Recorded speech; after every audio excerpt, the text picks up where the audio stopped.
Good morning, second grade. I asked you to write a story pretending you were a bird flying south for the winter. So if we were in class, we would be doing this together and we would be making a graphic organizer called a map, a story map, to kind of get our ideas together, get our thoughts together so that we can write a story that is fun, exciting, interesting, and something that you would want to read and something you can picture in your head. Remember, I always said your stories need to be able to close your eyes and picture these stories in your head, and that way you know that people are going to want to read them. So you can make a story map like this. Okay, so you put your bird type in the middle, and then we have boxes that come off from that. So the from is where you're coming from, so that would be a northern area. The to is where you're going to, that would be a southern area. The traveling with, who are you traveling with? Are you going with your family? Are you going with friends? Are you going by yourself? Do you happen to be traveling with different kinds of birds? Let's say you're a duck and you're traveling with a bunch of geese, or you're a flamingo and you're traveling with a bunch of swallows and you end up in San Juan Capistrano. You don't know where to go because there's no lakes in San Juan Capistrano. Then we have so this would be your beginning of the story. Remember, we talked about beginning is introducing the characters and the setting, who you're traveling with.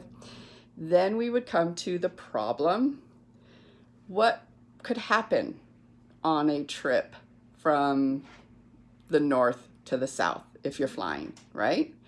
And what happens because of that problem, and then your solution. So this would be your middle, this would be the end.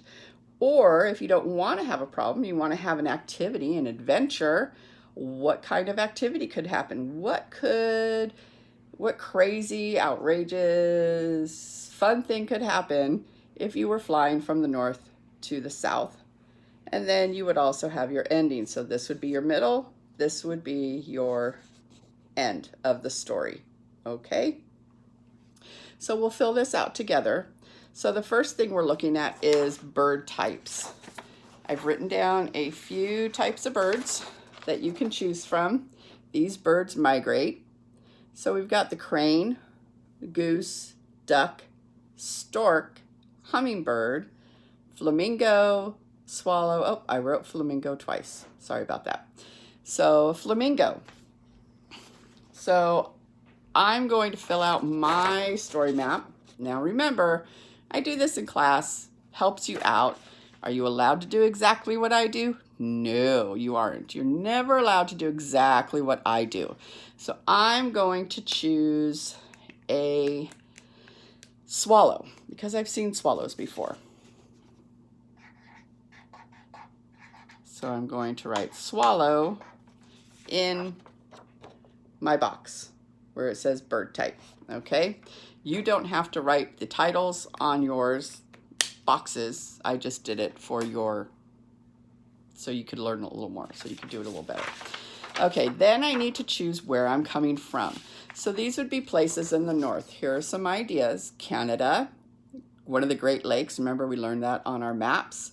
New York, Maine, Greenland, Montana, North Dakota, any one of those. There are lots of places up north. So you want to look for a place that snows because they're migrating because the lakes are frozen over and they need to be able to find food. They can't find food in the snow. So I'm going to come from New York. Okay, so I'm going to put New York in my box. Now I need to fill out where I'm going to, and that would be a place in the south.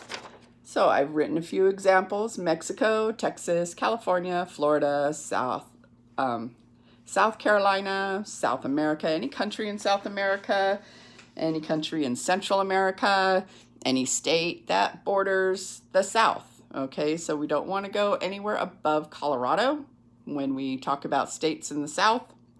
So I'm going to choose California because I know the swallows go to San Juan Capistrano.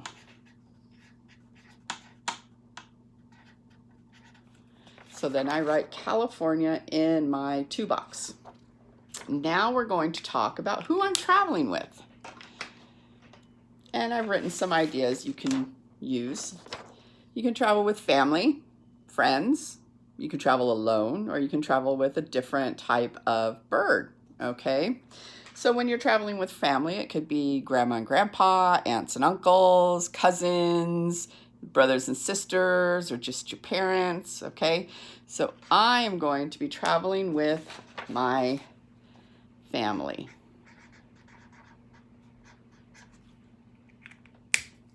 Okay, so I write that in there. And if you want to get a little more detail of who is in your family, I'm going to write mom and dad. So I'm traveling with my mom and dad, okay?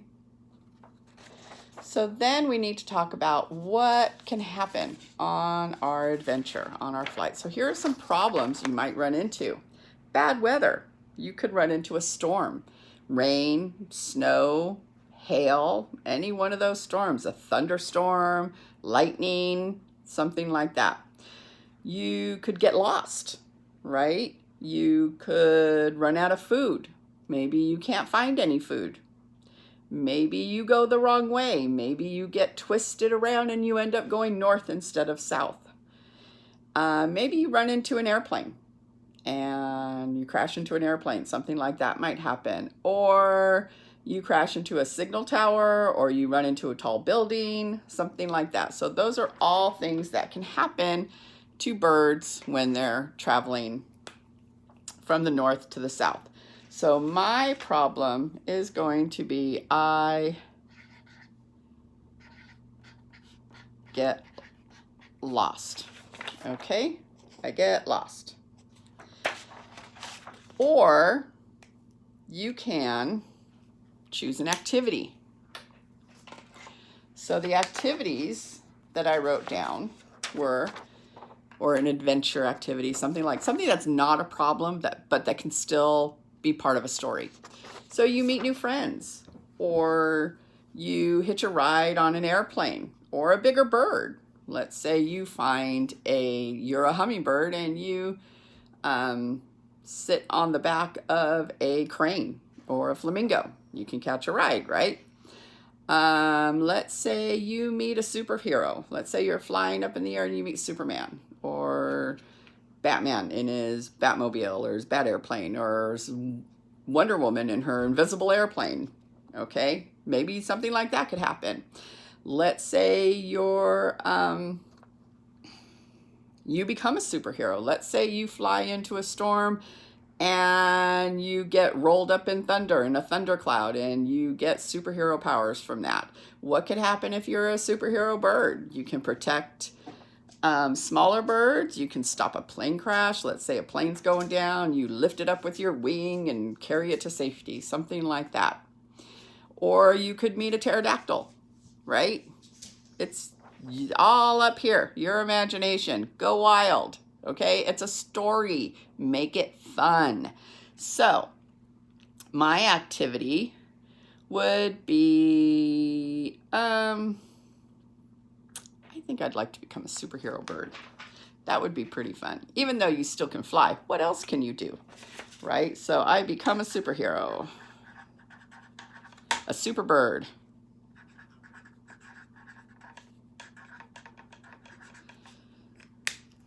So you don't have to do both. I'm just doing both to show you. You either do a problem, or you do an activity, or if you want, you can do both. It doesn't matter. Okay, let's say you get into a storm and you become a superhero. Okay, so then you would look at your effects.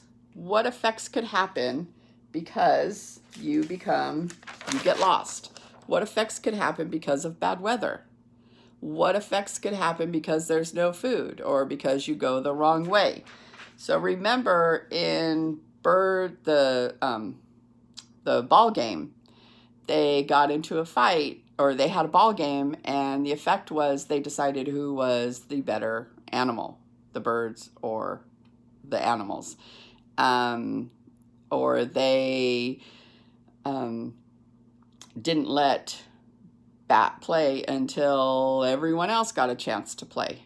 Well, it got dark, no one could play, but Bat could play because it got dark, right? So there's always a cause. Sorry, I had an itch.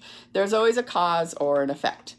So your problem with getting lost, what could happen is you meet new people, meet new birds, or maybe you find your family, okay? Well, that would be the solution. But you meet new friends, meet new birds. Maybe they're not friends though, maybe they're not nice. So some kind of a solution, or an effect from the problem. So your solution for your problems would be, if you chose weather, you make it through, or you dry off. You get into windy weather, like you're going through Rancho Cucamonga and you dry off because it's always so windy there. Or you find friends if you get lost. You find your family, you find a new location, or you find the location that your family's going to and you meet them later. Or if you run into a tower or a building, you go around it, you direct traffic so other birds don't run into it, or you take a rest. Let's say you can't find food and you find food on the way on a tree or a farm, and you have an adventure on one of those. Or you run into an airplane.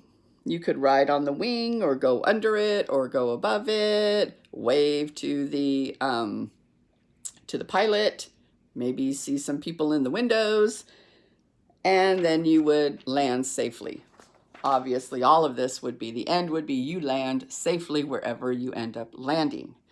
So the solution for getting lost and I meet new birds would be, I would make a new home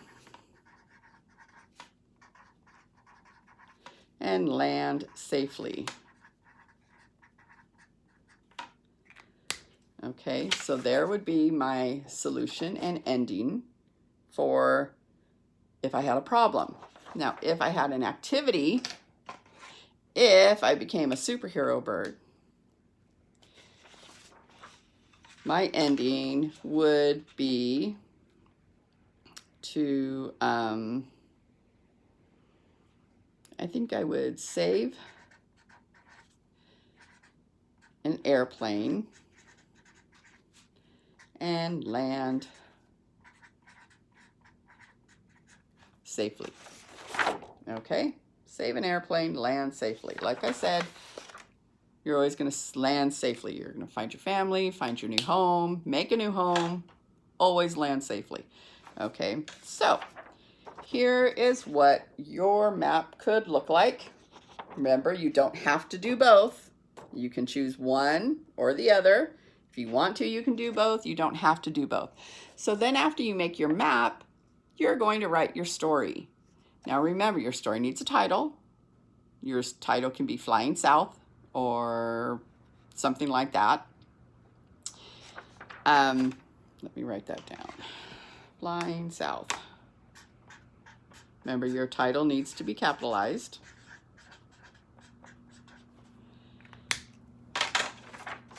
Flying South, okay? And your first sentence should be indented, right? Remember, 2 fingers, and then you start writing on the first sentence. After that, all the other sentences start at that line, that blue line, or at the edge of the paper. Not the blue line, the red line, or the edge of the paper, okay? So then each one of these boxes will become a sentence. So, I am a swallow. I am coming from New York. I am traveling from New York to California. I am traveling with my family, traveling with my mom and dad. On the way to California, I get lost. I'm really scared, right? Really scared. But I find new friends to help me find my family. We land in California safely, and we make a new home. Okay, end. That would be the end of your story. So each box will become a sentence for your story. So let's see, we'd have 1, 2, 3, 4, 5, 6, 7 sentences, 8 sentences at most, right? If you chose activity, it'd be 1, 2, 3, 4, 5, 6. Okay, so you can do it with 5 sentences at least. Do more sentences if you need to make it more sense, have it make more sense. But have fun with it. Use your imagination. When you're done writing your story, read your story to see if it makes sense. Read your story to make sure every sentence has a naming part, a subject, and an action part, and that they all begin with capitals and end with punctuation. You know all the punctuation now, so you know if you're asking a question, end it with a question mark. If you're writing something that's scary or exciting, end it with an exclamation point. Okay, you know how to do that now. But make sure every sentence ends with a punctuation mark. Make sure every sentence has a subject and an action. Okay, that's what makes a sentence. Make sure your story makes sense, so you're going to read it. Have somebody else read it to see if it makes sense to them. Close your eyes while you're reading it to see if you can see that story in your head. Okay? And then when you're done writing your story, for extra credit, go ahead and draw a picture of your adventure. Draw and color, please color, a picture of your adventure. Okay? And have fun with it. We'll see you later. Bye-bye.